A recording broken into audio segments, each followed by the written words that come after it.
কথায় আছে, লুকিয়ে রাখা সম্পদ কখনো সত্য গোপন করতে পারে না, বরং সময়ের ব্যবধানে তা আরও জোরে চিৎকার করে ওঠে। ঠিক এমনটাই ঘটেছে বাংলাদেশের ক্ষেত্রে। সংস্কার আর সুশাসনের বড় বড় বুলি আওড়ে যারা অন্তর্বর্তী সরকারের ক্ষমতার মসনদে বসেছিলেন, তাদের ১.৫ বছরের শাসনকাল যে কতটা অন্ধকার ছিল তার প্রমাণ মিলল বহুদূরের এক আল্পস পর্বতের পাদদেশে। দেশের মানুষের ট্যাক্সের টাকা যখন অবৈধভাবে পাচার হয়ে সুইস ব্যাংকের লকারে জমা হয়, তখন তথাকথিত সাধুদের মুখোশটা আর অক্ষত থাকে না।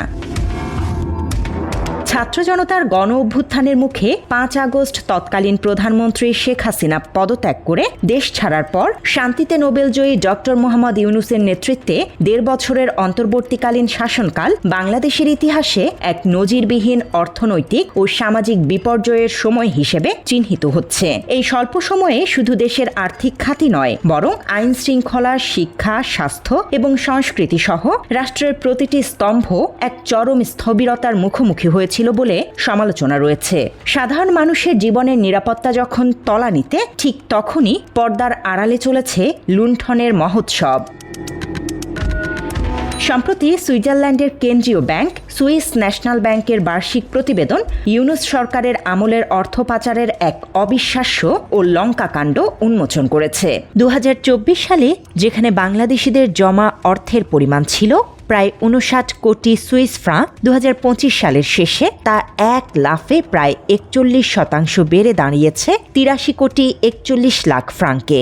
বর্তমান বাজার দরে প্রতি সুইস ফ্রা ১৫২ টাকা হিসেব করলে সুইস ব্যাংকে বাংলাদেশিদের জমার পরিমাণ দাঁড়ায় ১২,৬৭৮ কোটি টাকা। পরিসংখ্যান বলছে, দক্ষিণ এশিয়ার মধ্যে ভারতের পরই এখন বাংলাদেশের অবস্থান এবং এটি গত ১০ বছরের মধ্যে দ্বিতীয় সর্বোচ্চ অর্থ জমার রেকর্ড। তবে এই অর্থের বড় অংশই দেশ থেকে পাচার হয়েছে বলে মনে করে বিশ্লেষকরা।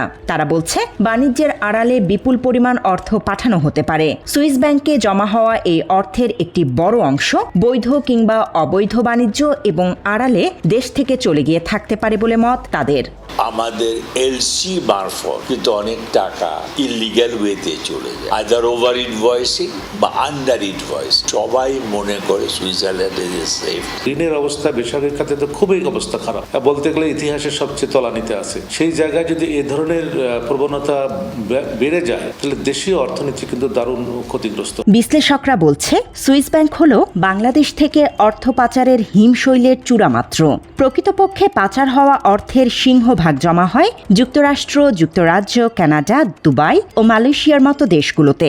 আর অতীতের হিসেব অনুযায়ী সুইস ব্যাংকে যে পরিমাণ অর্থ বাড়ে, তার অন্তত ১০ গুণ বেশি টাকা পাচার হয় এসব দেশে। সেই সূত্রে গেল ১.৫ বছরে বাংলাদেশ থেকে অন্তত ২ লাখ কোটি টাকা বাইরে চলে গেছে বলে ধারণা করা হচ্ছে। খোদ অন্তর্বর্তী সরকারের শ্বেতপত্র কমিটির তথ্য মতে ২০০৯ থেকে ২০২৩ পর্যন্ত আওয়ামী লীগ আমলে প্রতি বছর গড়ে $১৬ বিলিয়ন বা ১,৮০,০০০ কোটি টাকা পাচার হয়েছিল। অর্থাৎ সুইস ব্যাংকের বর্তমান ডেটাবেস প্রমাণ করে ইউনূস আমলে বার্ষিক অর্থ পাচারের হার আওয়ামী লীগের গড়কেও ছাড়িয়ে গেছে। মাত্র ৩০% টাকায় জমির মালিক হয়ে নতুন বাংলাদেশের গড়ে তোলার স্বপ্ন দেখা বাংলা বসতি।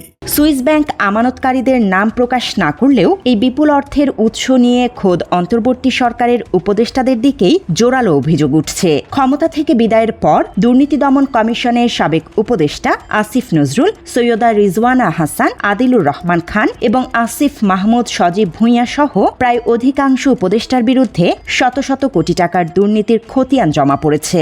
অন্তর্বর্তীকালীন সরকারের সাবেক উপদেষ্টা আসিফ নজরুল এবং তার পিএস শামসুদ্দিন মাসুম এর দুর্নীতির অনুসন্ধান চেয়ে দুর্নীতি দমন কমিশনের চেয়ারম্যান এবং কমিশনার অনুসন্ধান বরাবর একটি আবেদন করেছি। বিশেষ করে আসিফ নজরুল ও আসিফ মাহমুদের সুইজারল্যান্ড সফরের উদ্দেশ্য কি ছিল তা নিয়ে এখন নতুন করে প্রশ্ন উঠছে।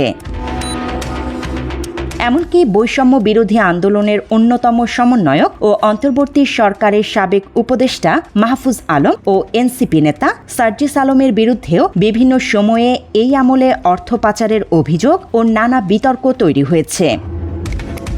এই উপদেষ্টারা একসময় দাবি করেছিলেন যে তাদের ব্যাংক অ্যাকাউন্টে কোনো অর্থই নেই। তাহলে দেশবাসীর প্রশ্ন, জনগণের এই বিপুল টাকা গেল কোথায়? সেই যুক্তিতেই অনেকেই বলছে সুইস ব্যাংকে জমা পড়া টাকার মধ্যে তাদের টাকাও রয়েছে কিনা।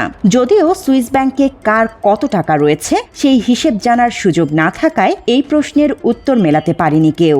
যে ডক্টর ইউনূসের সরকার দুর্নীতিতে বা অর্থ পাচারেও চ্যাম্পিয়ন। কারণ সুইস ব্যাংক কখনো কোনো ব্যক্তি বিশেষ, গোষ্ঠী বিশেষ বা সংস্থা কে কত অর্থ সেখানে জমা দিয়েছে সেটা পাবলিক করে না। এখন প্রশ্ন উঠতে পারে, সুইস ন্যাশনাল ব্যাংকে যে টাকা জমা হয়, সংক্ষেপে বলা হয় সুইস ব্যাংকে যে টাকা জমা হয়, সেটা সে ব্যাপারে বিস্তারিত জানা কি সম্ভব? কাদের টাকা জমা হয়েছে? লুণ্ঠনের এই প্রক্রিয়ায় সবচেয়ে রহস্যময় ভূমিকা ছিল বাংলাদেশ ব্যাংকের সাবেক গভর্নর আহসান এইচ মনসুরের। 6 মাসের মধ্যে টাকা ফিরিয়ে আনার গালভরা গল্প শুনিয়ে রাষ্ট্রের টাকায় একাধিক দেশ সফর করলেও শেষ সময়ে তিনি একে সময় সাপেক্ষ ব্যাপার বলে পার পাওয়ার চেষ্টা করেন। অথচ কেন্দ্রীয় ব্যাংকের অনুমতি ছাড়াই দুবাইয়ে নিজের মেয়ের নামে বিলাসবহুল ফ্ল্যাট কিনে তিনি নিজেই এখন অর্থ পাচারের কাঠগড়ায়। প্রকৃতপক্ষে ইউনূস সরকার মূলত অপরাধীদের আড়াল করতে অর্থ পাচার ইস্যুকে রাজনৈতিক প্রতিপক্ষ দমনের হাতিয়ার বানিয়েছিল বলে অভিযোগ রয়েছে। অন্যদিকে জানা যায় উপদেষ্টা ও তাদের স্বজনরা ব্যস্ত ছিলেন কিছু সুনির্দিষ্ট পাচারকারীর সম্পদ রক্ষার পাহারাদারি করতে। এদের মধ্যে অন্যতম উপদেষ্টা আসিফ নজরুল বলে নানা সময়ে অভিযোগ উঠেছে।